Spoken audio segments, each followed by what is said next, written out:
पहले आपके चैनल के माध्यम से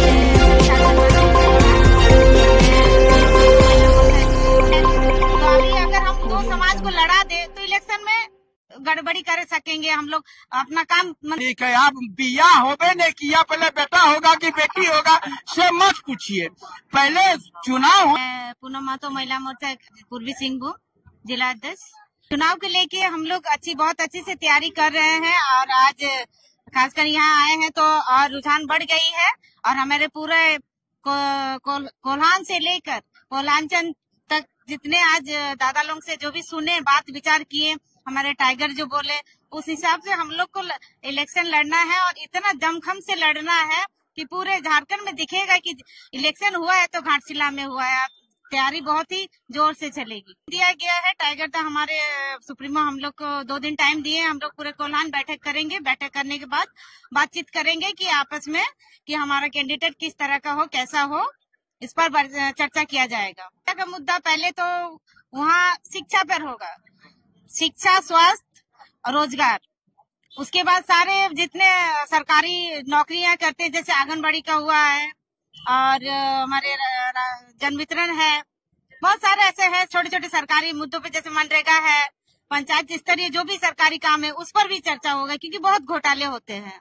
परिवार वो तो अभी नहीं बता सकते, लेकिन अदर मतलब जो पार्टी है वो जो लड़ाई करवा रहे हैं वो तो जानबूझ के लड़ाई करा रहे हैं। उनको पता है इलेक्शन है कर सके, जैसे कि नाम नहीं ले पा रहे हैं, लेकिन ऐसा पार्टी है जो टूट चुकी है वो सिंहभूम जिला अध्यक्ष। चुनाव के लेके हम लोग बहुत अच्छी से तैयारी कर रहे हैं और आज खासकर यहाँ आए हैं तो और रुझान बढ़ गई है और हमारे पूरे कोल्हान से लेकर कोल्हांचल तक जितने आज दादा लोग से जो भी सुने बात विचार किए, हमारे टाइगर जो बोले उस हिसाब से हम लोग को इलेक्शन लड़ना है और इतना दमखम से लड़ना है कि पूरे झारखंड में दिखेगा कि इलेक्शन हुआ है तो घाटशिला में हुआ है। तैयारी बहुत ही जोर से चलेगी।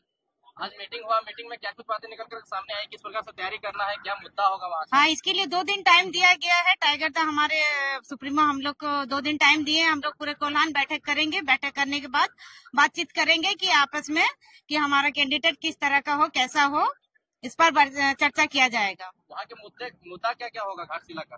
घाटशिला का मुद्दा पहले तो वहाँ शिक्षा पर होगा, शिक्षा, स्वास्थ्य और रोजगार।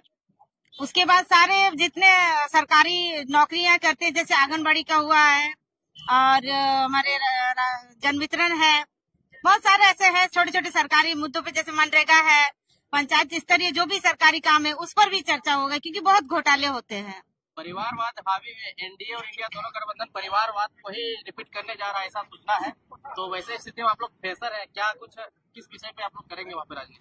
वो तो अभी नहीं बता सकते, लेकिन अदर मतलब जो पार्टी है वो जो लड़ाई करवा रहे हैं वो तो जानबूझ के लड़ाई करा रहे हैं। उनको पता है इलेक्शन है तो अभी अगर हम दो समाज को लड़ा दे तो इलेक्शन में गड़बड़ी कर सकेंगे, हम लोग अपना काम बंद कर सके, जैसे कि नाम नहीं ले पा रहे हैं, लेकिन ऐसा पार्टी है जो टूट चुकी है वही पार्टी ये करवा रही है। भैया अपना परिचय बता दीजिए। जी, रामदास मुर्मू जी, पिछले बार के प्रत्याशी आप थे। जी जी जी। क्या कुछ इस बार परिदृश्य वहाँ पे देख पा रहे हैं घाटशिला विधानसभा? घाटशिला का परिदृश्य हम लोग आज इस बैठक किए, सही में नजारा वैसे ही लग रहा है जब हमारे विधायक जी पहली बार एमपी का चुनाव लड़े थे और उनका जो विधानसभा का चुनाव में हम लोग प्रचार करने आए थे। घाटशिला का भी नजारा वैसे ही रहेगा बिल्कुल। पूरे पार्टी के झारखंड के कोने कोने से हमारे जितने भी सक्रिय सदस्य कार्यकर्ता घाटशिला विधानसभा उपचुनाव में आप पधार जाएंगे और आप उसके बाद मैं आप पर छोड़ तो आप नजारा आप आकलन कर सकते हैं कि घाटशिला की स्थिति और परिस्थिति क्या होने वाला है। लेकिन एक तरफ परिवारवाद हावी और एक तरफ जेल प्रेशर पार्टी है, तो क्या कुछ देखने को मिलेगा? देखिए, परिवारवाद हर जगह काम नहीं करता है। जहाँ बात आता है कि आपका चुनाव लड़ने का, तो लोग समझ गए हैं कि क्या करने जा रहे हैं। यहाँ पर विधायक बनने का मतलब है कि विधानसभा के जो भी समस्या होते हैं उसको क्षेत्र का उसको विधानसभा में लाकर उसको बात कर रखना है।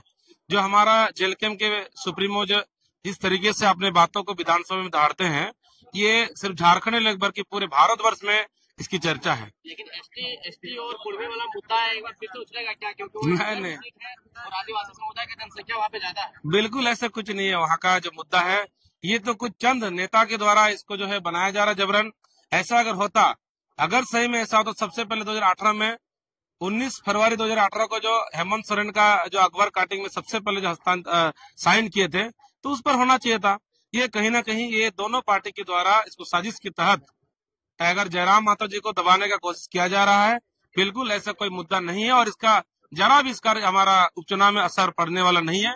इससे हमको कोई फर्क नहीं पड़ता है। हमारा पार्टी लगातार क्षेत्रीय मुद्दा को लेकर लड़े हैं, वहाँ का विकास के मुद्दों पर बात किए हैं और जितना हो सके हैं अकेले विधायक पूरे झारखंड के कोने कोने का जन समस्या को लेकर, लोगों का परेशानी को लेकर हमेशा विधानसभा में रखे हैं और जेल के भी वैसे विधायक घाटशिला विधानसभा के लिए उतारने जा रहे हैं जो लोगों का मुद्दा को घाटशिला से रांची विधानसभा तक जो ले जा सके वैसे विधानसभा को उतारने जा रहे हैं। प्रत्याशी का चयन 1-2 दिन में करना है। जी कल बैठक होगी। यादव जी, आप ओबीसी कैटेगरी से आते हैं और यहाँ पे एसटी का मामला उछला हुआ है, इसी बीच में घाटशिला का भी चुनाव होना है, क्या कुछ तैयारी है? अरे आप लोग ऐसा करते हैं ना जो कि सवाल है। अरे तो वहाँ पर घाटशिला में जो एसटी अरे जो वो कुर्मी की बात कर रहे हैं तो कौन कुर्मी खड़ा कर रहे हैं? जो रिजर्व सीट तो एसटी ने खड़ा होगा जी, तो एसटी को जिताएंगे हम लोग। कहाँ हम लोग वहाँ कुर्मी थोड़ा खड़ा कर रहे हैं। इसलिए आप लोग निश्चिंत रहिए, कोई फर्क पड़ने वाला नहीं है। तेरी का आप बिया होबे नहीं किया, पहले बेटा होगा कि बेटी होगा से मत पूछिए, पहले चुनाव होने दीजिए।